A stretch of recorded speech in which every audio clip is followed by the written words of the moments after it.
Hey everyone, it's Mikki here. You're listening to Wikipedia, and this week on the podcast, I speak to Beth McKenzie. Beth McKenzie, if you don't already know, is a remarkable athlete and entrepreneur. She's known for her achievements as a former professional triathlete, the founder of Wyn Republic, which is a leading triathlon apparel brand, a company that she runs with her husband, Luke McKenzie. She is a mother of two amazing girls, Wyn and Marlo, and she is the UTA 100K champion, the race that just took place 10 days ago, if you're listening to this when this is published on Wednesday.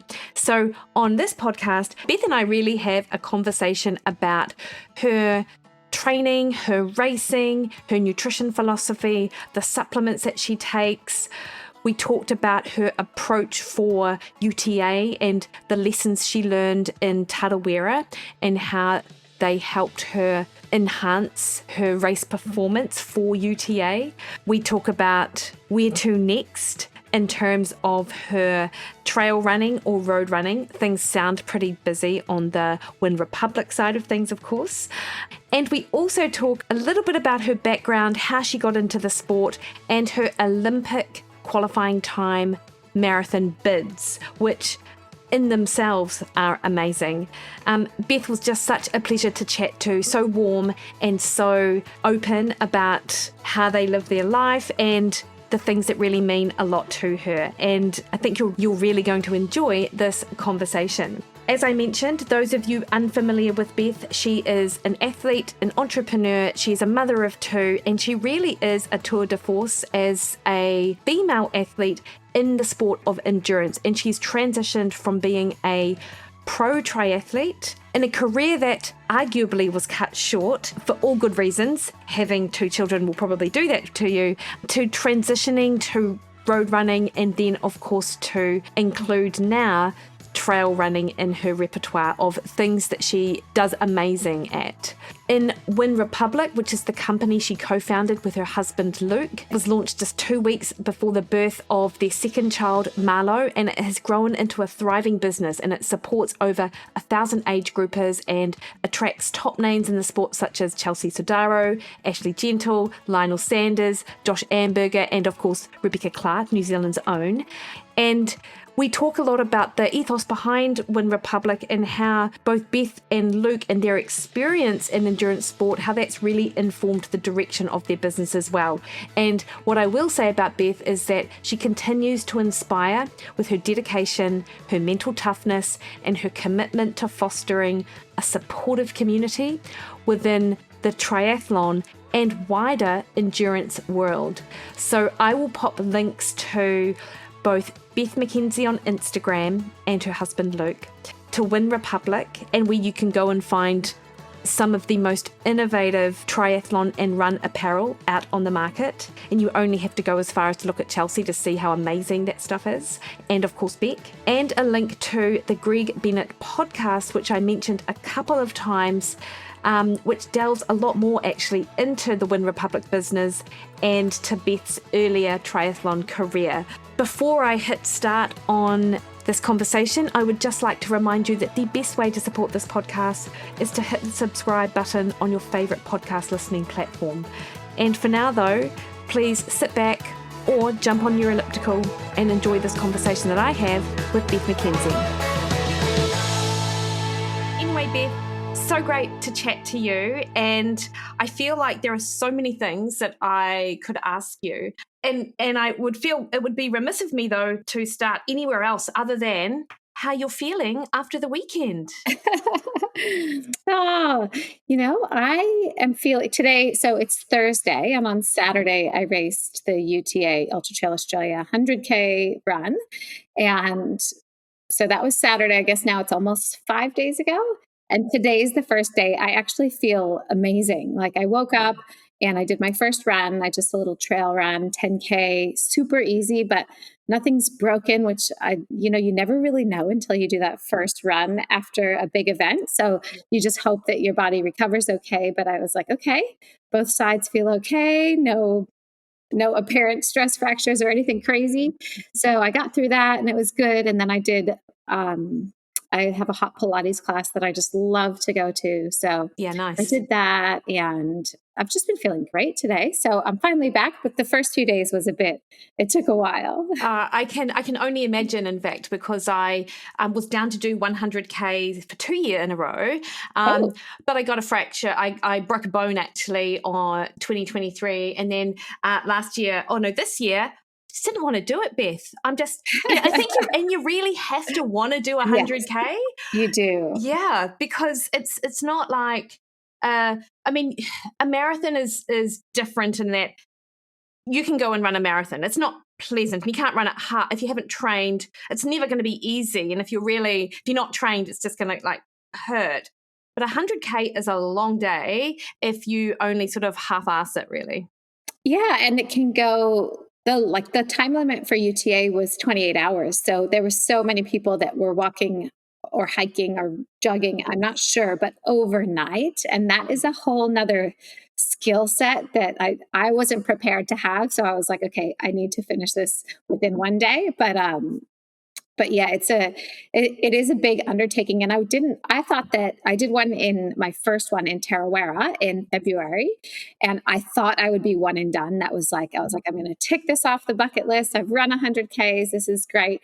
And then less than 24 hours later, I was like, okay, you know what? There's a few things I could do differently that just might make it a better, I don't know. And then I just was really into running at the time. So I just thought, okay, let's keep going. Yeah, nice one. And it's interesting you say that about the overnight running, because of course the UTA, don't you get like an automatic entry to UTMB? Yeah, so the top 3 in all of the UTMB series races will get an entry I would get an entry to CCC, which is the 100K run of UTMB, but you can actually write to them. And my friend Heather Jackson, who's also a triathlete turned trail runner, she wrote to me. She said, "Oh, you're allowed to just ask to go into the full one, so you should just do that. Like they'll transfer you up or down one category if you ask them to. I believe. I don't know. I'm new to this, so I could do the full one or the CCC, and that would be for 2025. But as of now, I think no. I really would love to do it. That would be amazing. But it's mountain running at altitude, and training for that in Noosa would be really, really difficult. We don't have a lot of elevation. Yeah. And I'm the type of person that wants to prepare as best I can for whatever it is. I try to tell myself I'll half-ass things and only do some of the training or just get by. And I know myself now, and I never do that. So I'm the type of person that would want to go and live in the Alps for 6 weeks before the race. And I think with our family and our life that's going to happen. But Luke says we should do it. So there you go. Well, do you know, so I appreciate what you said about the, having to go overnight as part of the 100K, and that is it's an entirely different skill set. And that's the thing that's held me back from entering a miler, is because I'm like, well, I don't want to miss a nights of sleep, and I'd be absolutely terrible. And I'm okay at trail, but I'm much better on the road, so I appreciate what you're saying there. But I mean, you did so amazing, Beth, with UTA and Tarawera as well. I was there doing the 50, and it was really exciting to see you race. And now, if I say you were third, am I right about that at Tarawera? I was second at Tarawera. Second, yeah. Okay. So Ruth Croft, who's like an absolute legend of the sport. So I was just like happy to breathe the air 15 minutes behind her. Totally. And then to see your result in the weekend, that's it's something pretty special. So to have you at UTMB would be amazing. But Western States as well would be another one, which I don't know, would that more suit your running style because you're such a good runner? Yeah, I don't know. I'm not looking at any 100-milers now. So yeah, fair enough. No, fair enough. And did you, even though physically you felt obviously a little bit run down and tired, you must have felt just amazing to have finished. And have you been riding that high for this week? Yeah, after Tarawera, I knew. So Ruth Croft finished first. I was second, and I was somewhere between 15 and 20 minutes behind her. And it was my first 100K, and she just did everything flawlessly. And I ran pretty well for my first 100, but there were things right away that I was like, oh, I spent, I think, like 15 or 16 minutes in the aid stations altogether, whereas Ruth probably spent 5 or 6, or I'm not sure. I'll have to look it up. But I knew I spent too long in the aid stations. I messed up some of my nutrition and things like that. So I knew that there was just sort of time on the table, even without improving my fitness. And so I wanted to look at that when I was going into the UTA 100K. And so, yeah, I was really motivated to not fix those mistakes because they weren't mistakes, but see if I had learned anything and try to execute that. So then when I did get to the finish line, it was just like, wow, I did that. I did exactly what I set out to do.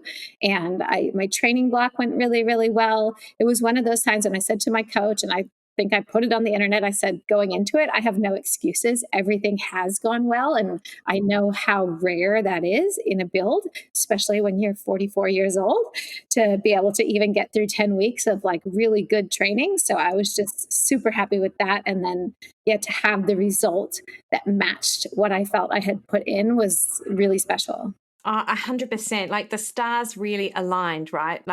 Because, and it's almost, it feels almost intimidating to have that be the case when you go into a run, because then there's no sort of get out of jail free card because everything went so well. And sometimes that's almost, I don't know, it's a little bit more frightening for some people than actually knowing that it really is on them and their expectations are all sort of built to that, when the gun goes off. Yeah. Yeah.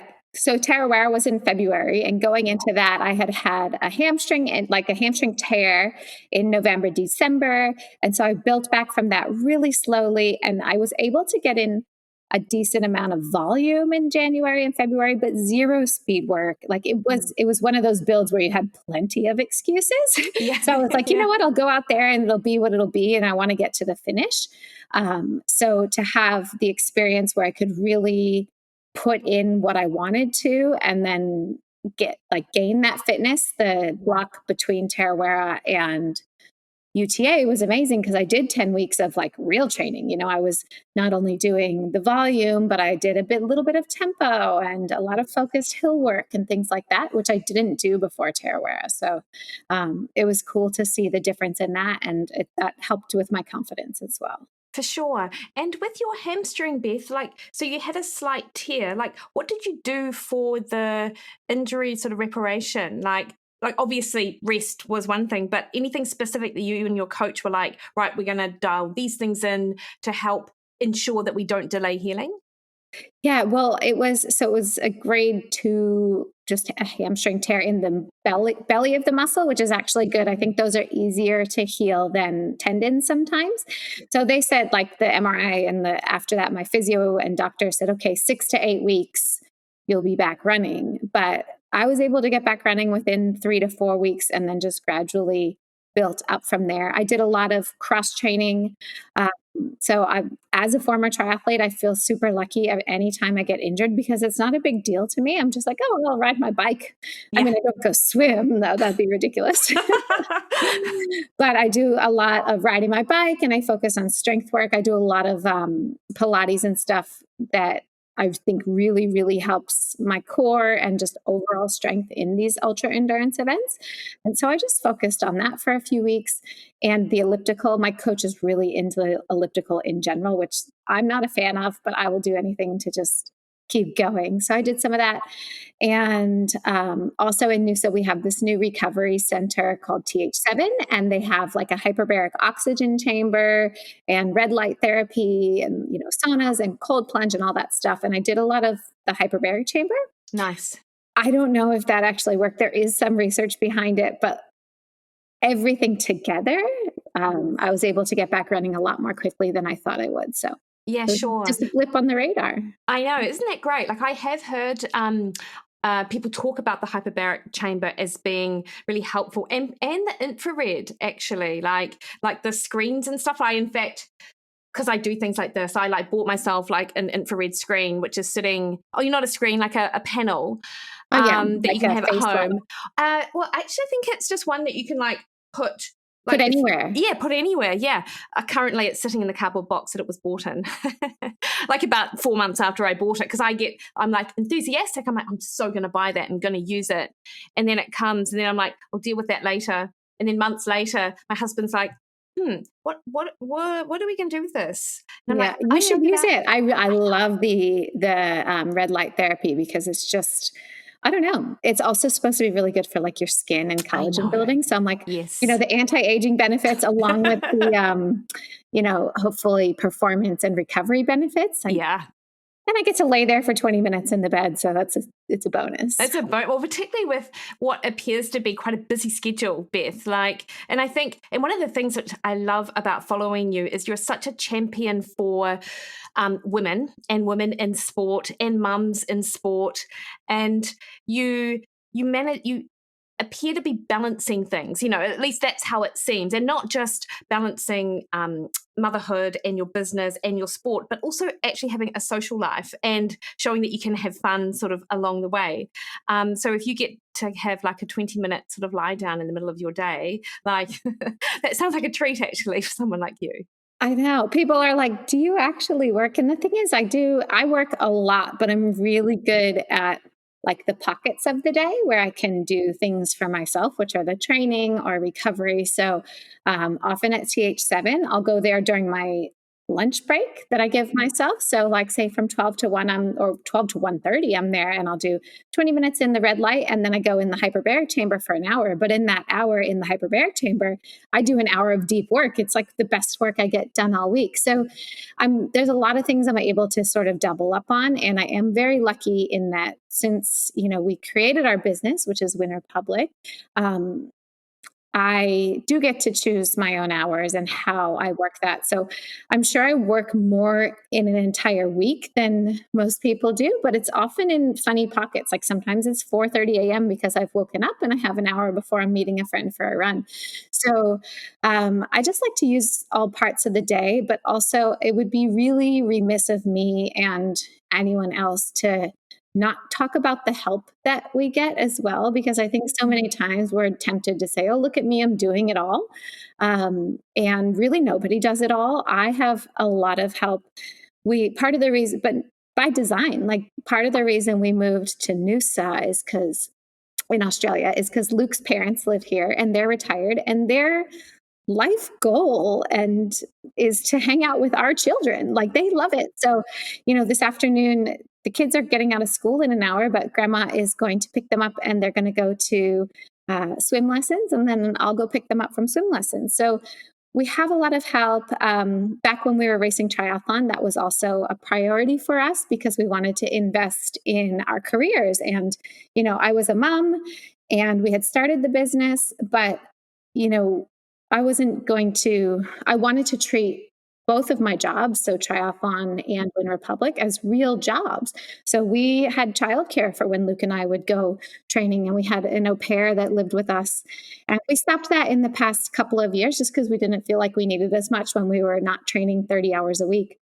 But a sign from above 2 weeks ago, one of our old au pairs, a month ago, she had contacted me. She said, hey, can I move back in with you guys for 6 months? She's from Finland and she wanted to come for 6 months. And I said, heck yeah. So now I have like this help I didn't even think I was going to have. So I'm truly very lucky and blessed in that Luke also, who's my husband, he does a lot from the very beginning because we've both been so focused on our business and career. He has also been somebody who does lots of the housework, does just as much with the kids as I do. So it's really a partnership with us. And yeah, I definitely don't do it alone. And I think that's where I think a lot of women take on too much themselves and they think that they have to do everything. And the truth is that nobody can. And I hope I don't make it look like I'm doing everything, because I'm the first person to tell you that I'm not. And for what it's worth, I never got the impression that you did everything yourself, so that certainly doesn't come across in social media. Yeah. I feel like there's just a really nice balance in that it's not, I don't know, that you're not sort of extreme in any one particular way, which sometimes with former triathletes, I don't know why I say triathlon. I think it's because triathlon is such a there are so many moving parts. You almost have to be very sort of like dialed into it all. So I guess it sort of by design will attract people who are very details oriented and can be very extreme. Never got that from you. Yeah, no. And that's part of my personality too, actually. I've always been I'm a very big picture person. I'm not a details person. I'm a very type B person. And my husband's very type A. And I don't really fit into that triathlon mold, but there are parts of me where I somehow just make the holistic big picture happen, but the details are often, you don't want to look inside my closet. It's very Well, Beth, I found it really interesting when I listened to your interview with Greg Bennett, which was a fabulous podcast. Because I'm ignorant, unbeknownst to me, that you had appeared next to no interest in endurance sport growing up, when all of your triathlete buddies who you ended up would be racing them, and say, I don't know, 15 years later, they would have been in the pool at 6 a.m. in the morning. Sounds to me like triathlon and endurance sport was like the furthest thing from your mind growing up. Yeah, I didn't grow up in an area where I had even heard of triathlon or anything. Even going through university, I majored in partying, and we did do a lot of partying and stuff, but triathlon never crossed my mind. I never learned to ride a bike. I actually never clipped into a bicycle until I was 28 years old. So anyone who thinks that maybe it's too late to start or something like that, it really is never too late. Even just now, the trail running, I wouldn't be where I am in trail running without the 10 years I've had, 15 years in triathlon and endurance sports. I fully understand that. But trying something new can always give you something that you never knew was possible. And that's sort of what triathlon was for me in my late 20s, because I had spent, my entire life just focusing on my career at the time, which was I was a school psychologist, a child psychologist, and education and just having fun. And then at 28, I just sort of found this new thing and dove straight into it. And it's absolutely changed my life for the better. And I'm so grateful I found endurance sports, but it was never part of my life growing up. I played team sports and stuff, but that was about it. Yeah, and at the time, Beth, were your friends surprised at the sudden sort of love of endurance sport? Because I always wonder that, because endurance sport it attracts a certain type of person, and that's sort of, I don't know how you feel. And obviously, we've got friends in all walks of our lives, just collectively, but so many of my best girlfriends are runners because we have run forever, and it's a real connection, and you just have that connecting thing. And it's the same with triathlon, the same with all endurance sports. So was there a shift in your lifestyle when you took up triathlon? Yeah, there was a huge shift. And, now I look around and all of my friends are fit runners and stuff. And I'm really lucky that we do have that community. But back then, none of my friends were into endurance sports. And I still keep in touch with several of my friends from there. My best friend from university, I actually saw her last weekend. And she's always the one that jokes around and tells people about what I used to be like, because it was not like this. And at first she thought it was all a big joke, because I never exercised throughout university. I would actually not make fun of, but if my friends said to me on Saturday or Sunday, "Oh, I'm going to the gym right now, to the Arc," I was like, "Why would you do that? That sounds so stupid. I'm just going to be here hungover on the couch." And that was, how it was. But I think a lot of my friends too, they've always been very smart and driven. And so like me, I think they did find some sports or other outlets, other hobbies in their later 20s and stuff. So I think it's a normal progression, but my old friends, this was not a part of our life. Yeah, it's so interesting. And obviously for people who want a bit more detail on that sort of earlier years and in your early triathlon years, they can absolutely listen to Greg Bennett's podcast with you, and I'll pop that in the show notes. I do have to say that it was lovely to hear of your relationship with Luke, and just how very quickly you guys just got into being a couple and doing things together and just being each other's number one sort of supporter. And that totally comes through, obviously, on social media as well. It seems like you guys have just been such a tight unit from the get-go. That must have been really lovely. Yeah, when we met, everything did happen very quickly, but I was an age group triathlete who had just turned pro. So like in 2012, I turned pro, and I raced while I was working as a school psychologist, and I was fine, but I wasn't great. And I met Luke in 2013, and we started hanging out, and he said, look, like, you're all right, but you could be really good. Why don't you just give it a real shot? And it's not going to happen with your current career. And I had invested so much, like I went to 8 years of university to be a psychologist. So I was like, well, I can't just give it up. However, I was in a position where I was able to take a year leave of absence and up to 2 years of leave of absence. So I said, oh, look, like, okay, let's give it a shot for a year. And he really encouraged me to do that. This is all like right away when we started dating. And then we sort of just moved in together in training camps and things. But then real quickly, I got pregnant by accident, which was a great surprise, but it wasn't what I had planned for my year of leave of absence from my job. So I just, I kept training through it, but not very seriously. At the time, there weren't many women who had kids and gone back to professional triathlon. The one that I knew that you would know would be Gina Crawford. But she was not, I mean, I've always been quite not an outspoken person, but I've shared a lot of my life on the internet. And I think that's, helped other women see that, like, you can do it, you can have kids. And Gina did it all very quietly, though. So I would email her in the background, okay, what did you do while you were pregnant? How did you come back? Things like that. But yeah, so it wasn't how I envisioned my leave of absence, but our life just sort of evolved from there. That's the year that Luke also got second in Kona. So his career was really taking off. But then at the same time, he felt maybe not guilty or responsible, but I think he really wanted me to come back to race professionally because he knew that, the pregnancy was both of our responsibility. And so he wanted me to be able to still have that career. So it was nice that he supported me through that. And then coming back from having Wyn, I was also training for the first time full time without having a job. So that really helped me as well. Yeah. And Beth, do you think, looking back, that because as I understand it, you had some of your best performances post pregnancy.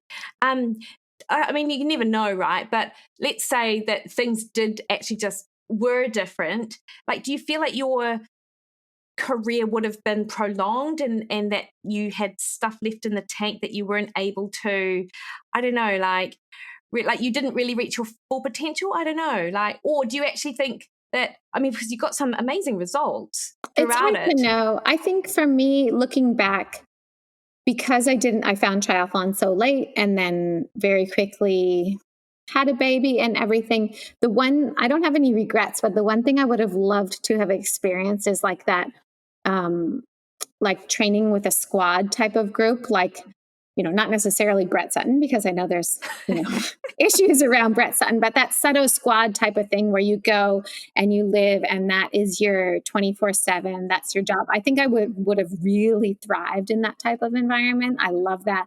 I love group environments.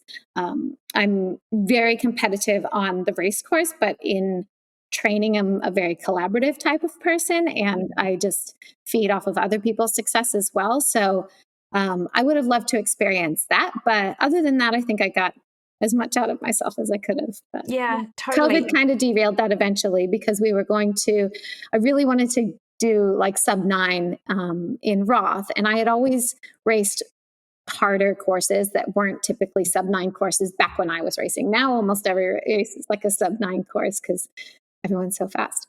But I wanted to go and do a sub-9 at Roth in 2020. Then COVID happened and it wasn't meant to be. So, our business was really taking off with Wyn Republic. We had 2 kids then. They were growing, starting school. And it was just time to move on to the next chapter. But for me, that included running, which takes a lot less time, but I've found just as much joy through, and probably more actually, because it is something I'm able to balance with the rest of my life, where with triathlon, I really wasn't at the level that we were racing. Yeah. And I guess that's the thing with triathlon. Like, they often say that in order to be the best that you can be in a sport like triathlon, must be it's hard to be balanced in other areas of your life. Like there's almost no such thing in that sort of competitive sort of season or whatever of your life. Running though, I mean, how amazing are you, Beth, to then go and do an Olympic bid and get so close to the qualifying time? Was it 3 times in a row? Like, and like very, like this isn't, it's only a couple of years ago, isn't it? Like it wasn't even that long ago. Yeah. So in 2021, yes, that's when I thought, okay, I'll do some marathons. And I'm trying to figure, maybe 2022. I'm not sure. 2022. Yeah. So 2021, I wanted to do the Gold Coast Marathon. And my goal was, which is in Australia, a sub 240. And I thought that would be like just amazing if I could do that. And that was the only thing on my radar was just sub 240. But I got a stress fracture training for that one. And wasn't able to do it. And that was a long recovery. So 2021, I didn't really do anything until the end of the year. I just dipped my toes into my first 50K, but it was, it's called the GC 50 and it's more of like a road 50K. There is some trail, but it's very flat. So it's like, on that day, the girl that I ran with, she won by about a minute, but she set the Australian record in the 50K. So we did like 3:17 or 3:18, I think, which was good. But then, so that was the only race I really did in 21. And then 22, I was training for the Gold Coast Marathon. And one of my friends from triathlon, her name was Sarah Pompiano, she said, oh, well, you should try to do the the USA Olympic qualifications standard. So that's to go to the Olympic trials. It doesn't mean you're going to get on the Olympic team. There's like 100 or 150 women that qualify and they get to run the Olympic trials, which is this epic event. So in the US, it's a big deal just to be in that event. Yeah. I'm not going to be going to the Olympics. I knew that, the women are much faster, but it would have been a cool thing to achieve. So she said, let's try to do it. And I was like, okay, let's try. And actually that was, anyway, sorry, mixing it up. But anyway, right. I did a 2:38 at Gold Coast. That was before I knew about the time, I think. And then my friend Sarah said, oh, you should try to make this time. It's anything under 2:37. So you could run like a 2:36:59. I was like, okay, I can do that. So I signed up for California International Marathon, which is a big one in the US that people go to try to get a trials time. Is it because it's super flat, super fast? It's a huge field. So it's quite hilly. It does have a little bit of net downhill, but it's just, for some reason, it's a fast course. It's a point-to-point course. I don't really know why. I think the weather is usually pretty good for it, but I found there were so many more hills than I thought there were going to be. Anyway, but I went there with Sarah and I ran like a 2:37:47. So I missed the time by like 48 seconds. And, I'd run within 2 minutes of the time before. And I did another marathon again the next year and just missed it again. But I don't know, for me, it was a little bit more about the journey. I knew I didn't really want to go. I didn't need to go to the Olympic trials. It was more like, can I hit this time? And that was fun. But by the end of 2023, I knew that I had like milked everything out of my speed, and if I wasn't going to go to the Olympic trials, was it really worth continuing to run marathons to try to do a 2:36:48 or like, nobody cares. Yes. I don't care. I've done better than I thought I was going to do. So I was like, you know what, let's try something new. And that's where the whole 100K just new thing came in. Yeah. And who was your coach, or who is your coach, Beth? So when I was racing marathons the past couple of years, Melindy Elmore, who's a Canadian, she was 9th at the Olympics, and she also was a professional triathlete who did a sub-9 debut. She was an amazing professional triathlete, but again, very under the radar. Nobody really knows her, but she's gone to, I think this is going to be her 5th Olympics in the marathon. Amazing. Amazing. And I picked her right away because she was an inspiration to me. She is exactly my age. So she's 43 and she has 2 kids. And I just thought, this is the woman to coach me. And she was amazing. I just love Melindy and everything that she does. And I knew that what she was going to give me for training was as good as anything else. And then when I moved to trail, as Melindy doesn't specialize in trail, this woman, Meg Roach, who's like she's very well known with her husband, David. They had swap in the US, and they coach almost all of the top trail runners in the US. It's insane, the stable of athletes they have. And I'm pretty sure they were full when I asked them if they would coach me, but I've known Megan and especially David for the past 15 years because we used to have blogs together back in like 2008 when we were both running, and I was starting triathlon. And anyway, we were sort of internet friends for a really long time and have just kept up since then. So I think they let me in because we'd just like known each other for so long. So Megan's been amazing. Some of the stuff they do, it's nothing like mind blowing and no crazy Ks or anything like that, but just some really smart training. And I just love their mindset and positivity. Nice one, Beth. And will you carry on in trail now after this? Like what? I mean, I know it's only been 5 days, but like what's next, right? Yeah. I know. I've been asking myself that too, because this was like I was training for this, and then I said, I'm not going to do anything else the rest of the year because of Wyn Republic, now triathlon season's really picking up.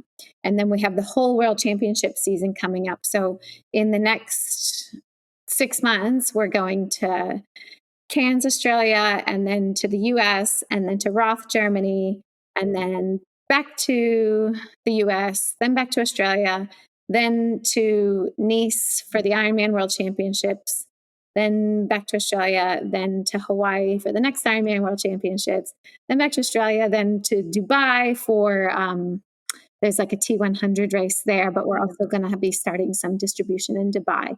So it's a really busy year travel wise. So I just didn't think I could fit in any more races, but now I'm like, maybe like a 50K. If anyone has any ideas, let me know. Yeah, no, that's totally. And I know what you mean. Like, it's nice to, sometimes it's, when you're so goal focused, sometimes it is really nice just to sort of take the pressure off having something to do, even though you will always get up and do something.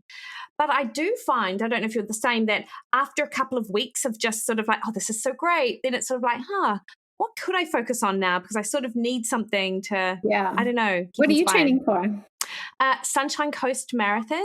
Oh, fun. I did that last year.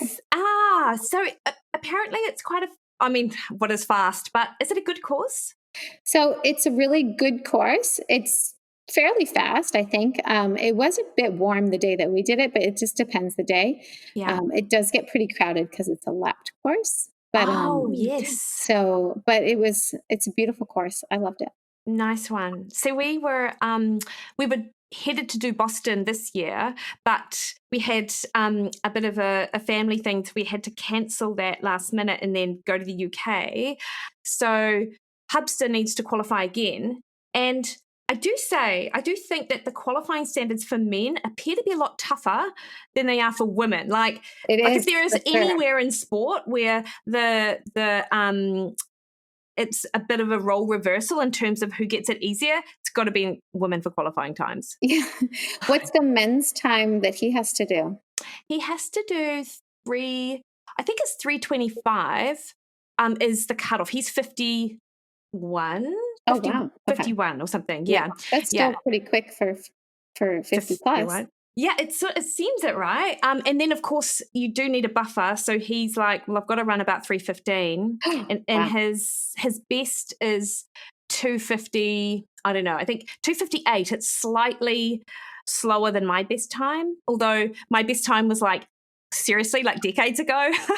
You have good times that you can dine out on, and that's totally me. Like, yeah.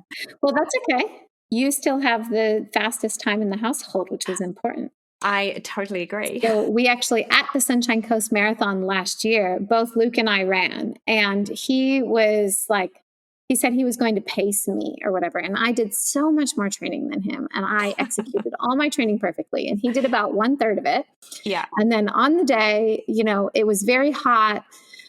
I was winning the race. But there was just a lot of lap traffic. I knew my goal there was to, I just wanted to go under the old course record, which was 2:41. So I wasn't still trying to make an Olympic trials time. I knew it wouldn't be a course for that, but halfway through it, I could tell he was like sort of inching away. And I was like, just go, just go.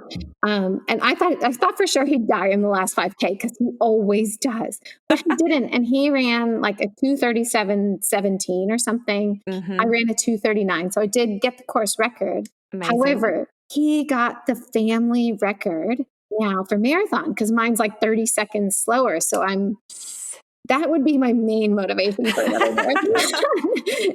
Even far more than the Olympic trials standard would be to get that marathon record back for the family. Oh, 100%, Beth. So surely you can bust out some sort of fast marathon that you've got time for that and all your 2:37:07. That's all I need. Exactly. And I guess this is the thing with you, Beth, is because, like, I mean, obviously you're an amazing runner and you work really hard at it and you've got that natural ability. So when you bring these things together, like, you know, it's amazing.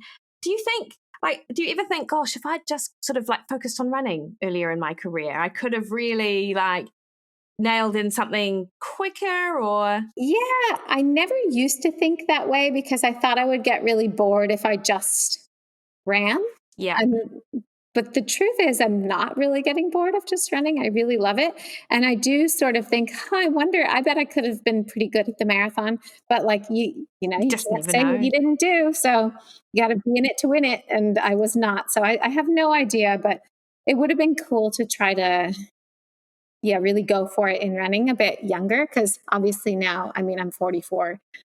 Ship has sailed, but well, as far as being an elite no, runner. totally.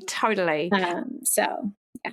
Well, for what it's worth, the Kepler over here in New Zealand in early December is an amazingly runnable course. I have heard that's what I actually am considering. I'm not sure if I can get in, but because I know it's very hard to get into, like sells out really quickly. But it's like the week before we need to be there for Taupo. So I'm trying to work that out. I've already put it on the radar, but I'm not sure if it's going to happen. Well, I really hope it does. And I couldn't imagine that if you didn't, not that you need a backdoor entry, but I'm sure that they would love to have you on their start line. And I don't know. Is it like, I don't know if it's really like a competitive, like, isn't it like an experience race? Not so much a like, who's there to win it?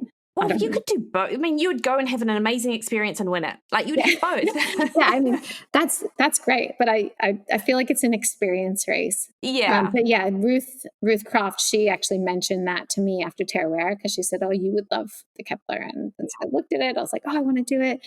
But I feel like there's a reason why my kids might have a dance competition. That's very important. So I don't know. We'll see.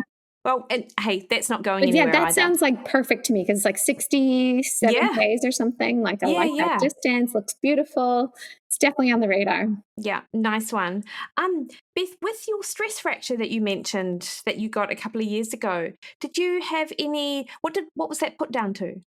It's hard to say. In my triathlon career as well, I've had 3 total femoral neck stress fractures and 2 in one leg, 1 in the other. I'm convinced it's something with my biomechanics that predisposes me to it because like my bone density is very good. I'm constantly getting that checked. My, energy levels and energy intake are really good. So I think it's just sometimes when I overdo it with the intensity, which is probably what I was doing at that point, that's just, that one was, I think it was a stress reaction, the last one. But my very first one was a stress fracture. Yeah, I don't know. It's just been the thing that and my hamstrings are the things that always get me. Yeah.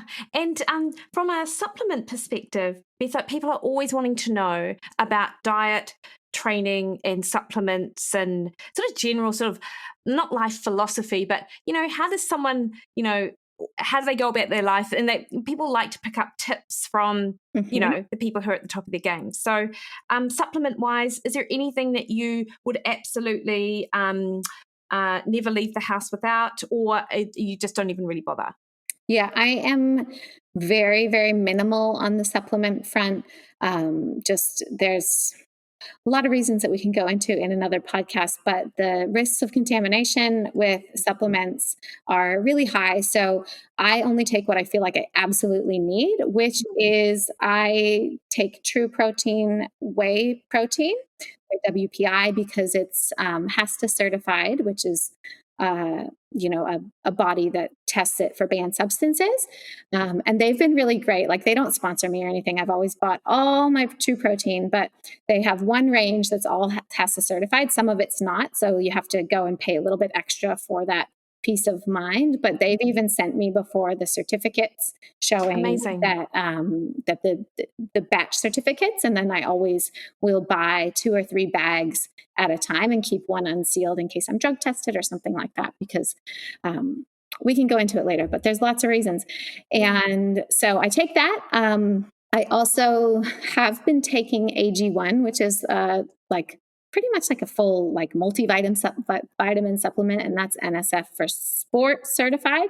But even that, I stopped taking like a month before a race because I like to take as little as possible. Yeah. And other than that, that's it. I do take melatonin to sleep, which is also a supplement, and that's it.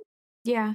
Nice one. There are so many things that people could take. I'm a fan of creatine for... Yeah, I've been really curious about creatine, and True Protein does have a certified creatine, and I tried to buy it a few months ago and it was sold out at the time. So I'm just waiting till that line comes back in stock, but I would like to try it. Do you take 5 milligrams a day or? Yeah, I take about 3 grams. 3, okay. Yeah, yeah. And then it's about a teaspoon's worth. Okay. And it's interesting actually with women. I mean, you probably know, but it's, you can get that water retention. The bloating, yeah. But it typically settles after a couple of weeks. So you sort of got to give it time. But the other thing, Beth, is that in some clients, they experience really if they have PMS symptoms, they're exacerbated when they're on creatine actually. Oh, wow.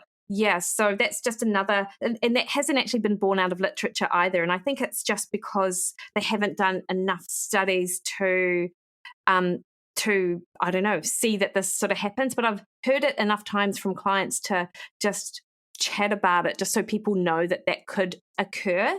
And then if it does, you just come off it in your luteal phase and then go back on it. Yeah, I would like to try creatine and just see how I reacted to it. I think it sounds like one of those ones that's sort of different for everybody. And I think if I was doing like an explosive power type, like sprinting or something like that, I'd be like, this is a must.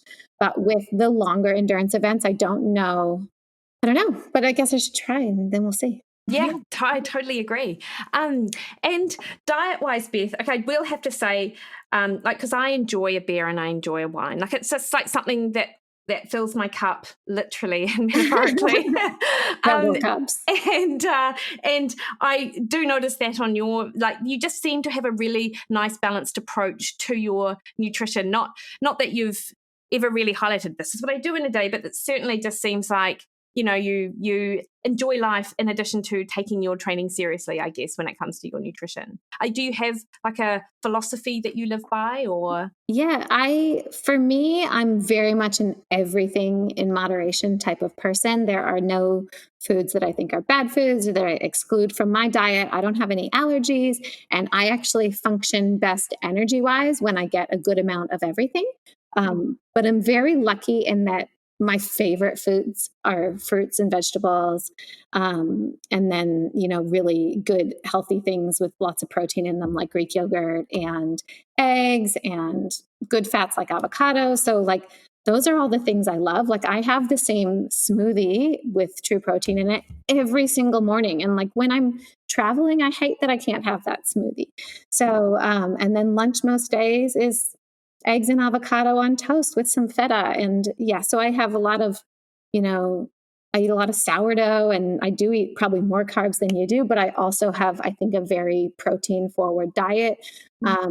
Even we actually eat a lot of red meat because Luke likes red meat. So we eat a lot of steak, nice.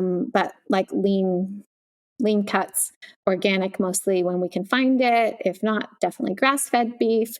And then just, I cook for kids. So we have things like tacos and spaghetti bolognese, but made by me and healthy, and, their favorite foods.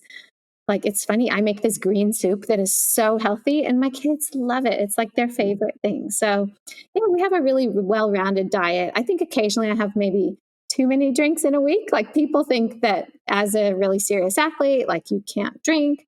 And, we'll have glass or two of wine a few nights a week.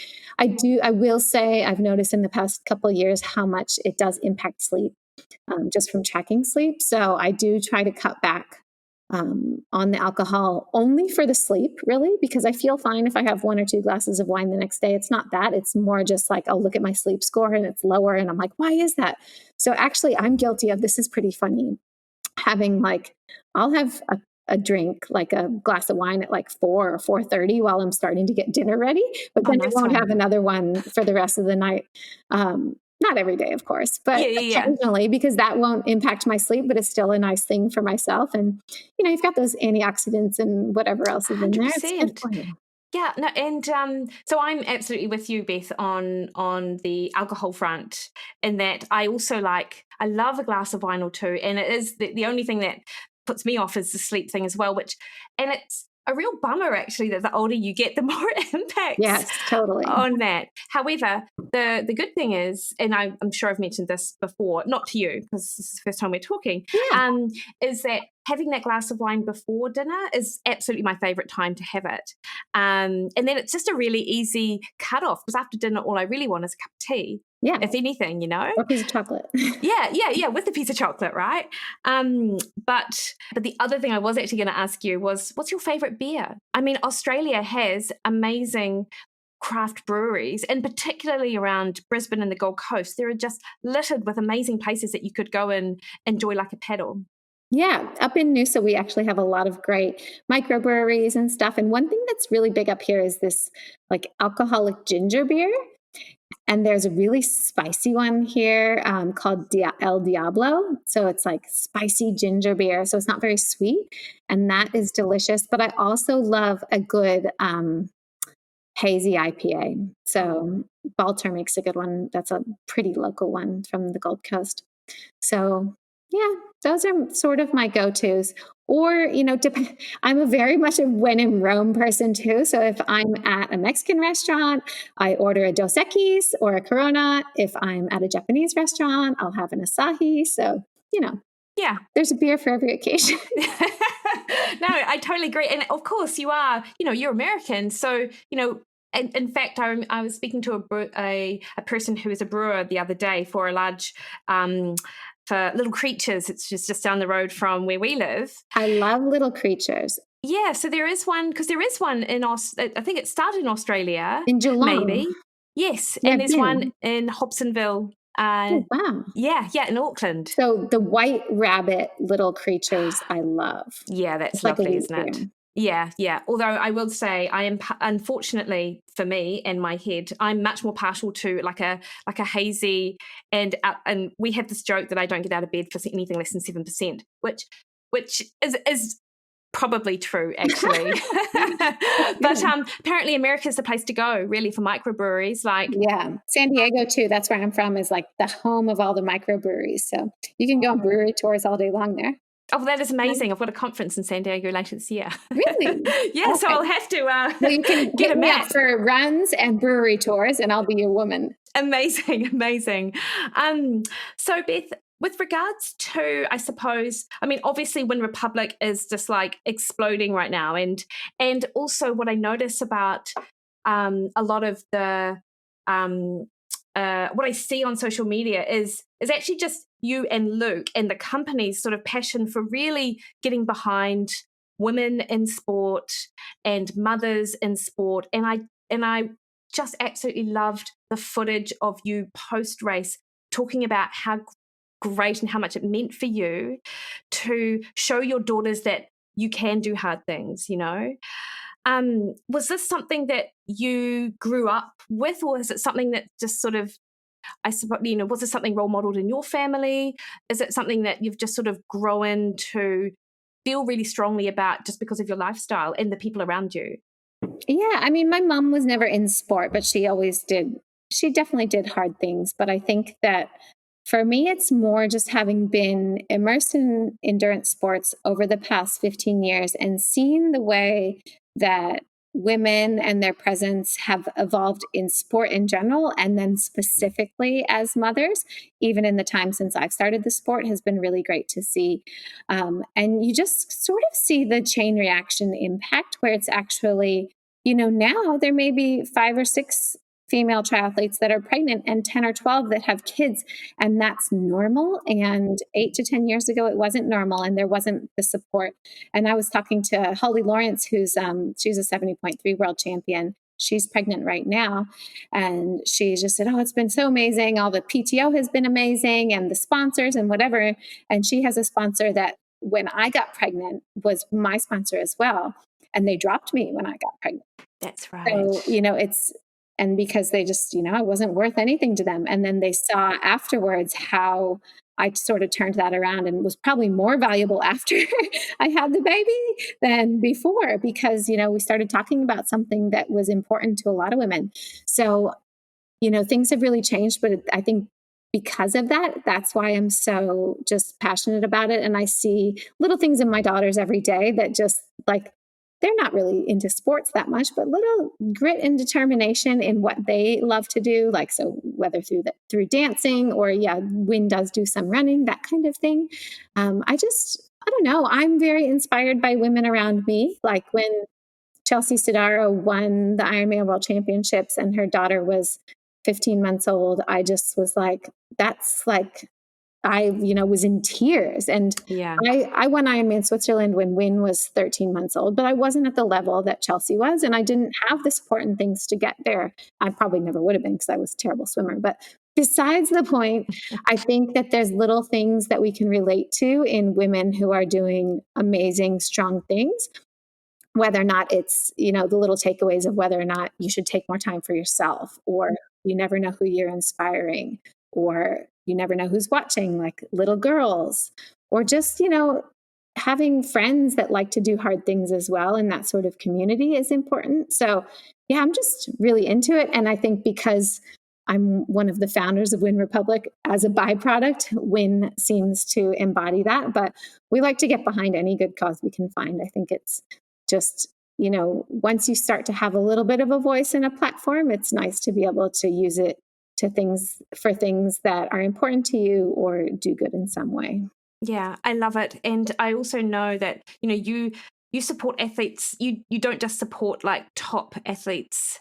You support like a range of athletes, and you really show that you're there for every athlete is how I sort of look at it.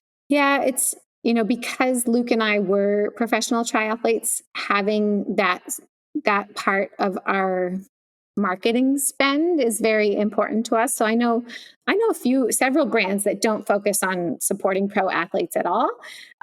Whereas for us, I think we do it because we know it can impact sales, but also it's more of like a passion project. We just do love to support athletes, especially when we know how hard they're working and what they're accomplishing. But we'll see. Yeah. And I think at the end of the day, just that the authenticity is what moves the bottom line. I don't know. We'll see. Yeah. No, I 100% agree. Like, it's relationships, right? And you guys just really got a great community. And like, we love our community so much, but they love us back as much or more. And it's really cool to see, whether or not it's the pros or the age groupers, whoever. It feels much more like a community than someone selling Lycra. Yeah, 100%. And speaking of community, aren't you taking people for a run this weekend as part of a run festival? Is it which run festival is this weekend? Okay, so in Noosa is the Runaway Noosa Marathon, which is it's a huge marathon, half marathon, 10K in town here, and I run it every single year. The half, usually the half. I think that's the only one I've done. Yeah, I do the half every year. I did it last year. And then this year they emailed me. They said, hey, would you like an entry? And I said, you know what? Is it worse? I said, I'm doing 100K the week before. Is it worse to accept the entry and pull out the week of, or to not get an entry and then maybe ask for a last minute entry on Friday? And they're like, just don't enter. But actually, I hadn't even thought of that. I feel like I could do it. I should do it on Saturday, except they've asked me to be a commentator. So I'm commentating the race. Nice one. So I won't be able to run. But now I kind of want to run. I think I could do it. Well, actually, it's quite good now you don't have to decide. Yeah. Because Yeah. But tomorrow I'm leading a shakeout run just at the TH7 at the local recovery center that I work with. So we're just doing a shakeout run and a Q&A with myself and then my running partner, Ella, who she just won the Ballarat Marathon. She's a great runner as well. So she is a very good runner. Yeah. Awesome, Beth. It's been so great to chat to you about, and it was pretty much all over the place just because there's so much that I could have asked you because I had a whole bunch of questions I didn't even bother getting to. Can you let people know where they can, I mean, you're pretty easy to find actually on the internet. I'm everywhere. No. There's been a lot, like so much content this week has come out of the UTA, which has been great, but like, it's almost like, you know, I stopped reposting stuff because I'm like, people have got to be sick of it by now. But then, you know, I don't know. No, people are not sick of it, Beth. It is, and they do such a fabulous job of really capturing the feeling and the emotion at the event. Like, of just the coverage was really good, and that's how I had been inspired to run 100K because I had watched a friend do the Tarawera the year before, and I watched all the Instagram stories online, and I was just like, wow, this scenery, wow, this suffering, wow, this grit, wow, look at this.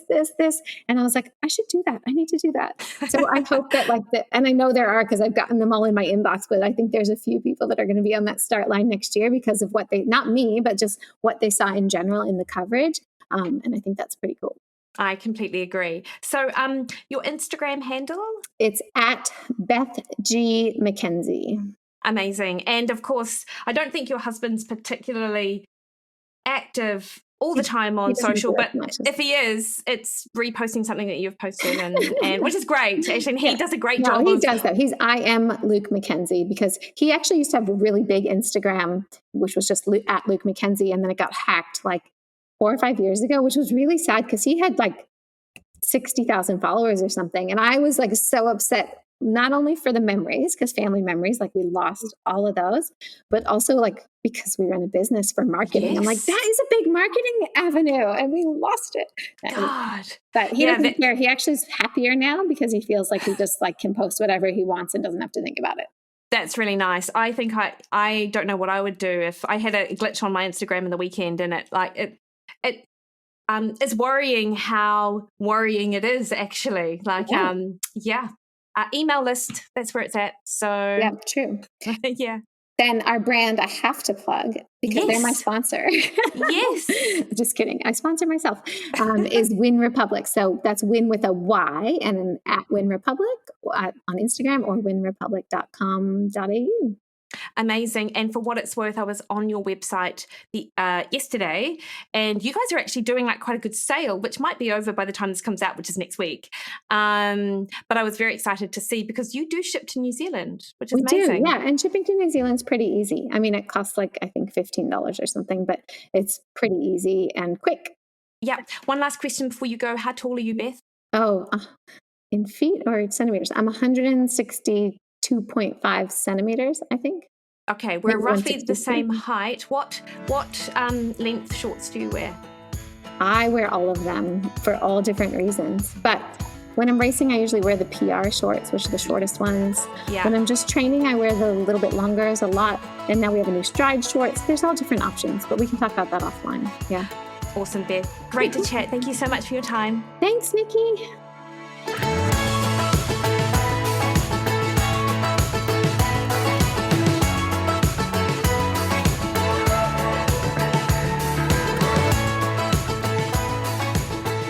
All right, team, hopefully you enjoyed that. I really had a great time asking her about her beer selection. I think that if Beth and I had a beer together, I think that we would that would go down great, actually. I think we'd probably enjoy a lot of the same microbreweries.